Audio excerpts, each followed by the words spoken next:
It's very apparent this board refuses to properly function within the boundaries of the Open Meetings Act or the Constitution.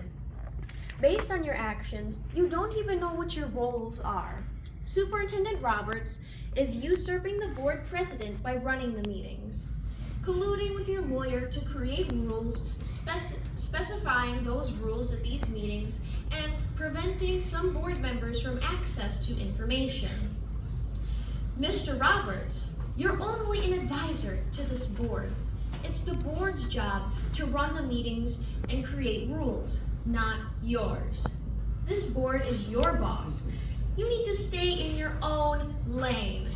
The abysmal proficiency scores, skyrocketing rates of bullying, and discipline problems are all a reflection of your poor performance as superintendent.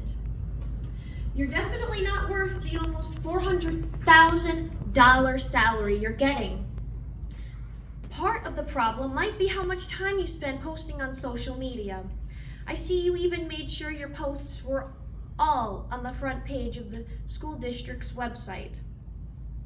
Speaking of social media, I told you at a previous meeting, Mr. Roberts, the Supreme Court ruled public officials can be sued for blocking users on social media if that official posts about state matters.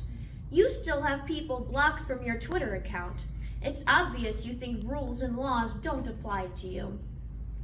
Then there's Mr. Pearl, who is the board president, but has been replaced in every facet by the lawyer sitting next to him. Mr. Pearl, if you need a lawyer beside you, whispering your ear and holding your hand during these meetings, then it's time to resign. You've essentially delegated all your responsibilities regarding these meetings to two people who are not members of this board. It appears you're not only incapable of being president, but also afraid of the public commenters here, especially me. Mr. Pearl, why are you so intimidated by a child? After I handed you copies of the U.S. Constitution, you were so frightened you set up a barricade so you would have a safe space. And you also moved the microphone for public comments to the back of the room, as far away as possible from you.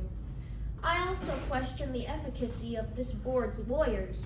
He's allowing this board to violate multiple laws and the Constitution by gaslighting this board to believe public commenters at these meetings have limited First Amendment rights. In fact, the First Amendment guarantees our freedoms, including speech.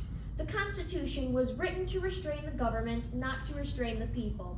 I will end with a very relevant quote from C.S. Lewis, which states, "The greatest evils in the world will not be carried out by men with guns, but by men in suits sitting behind desks."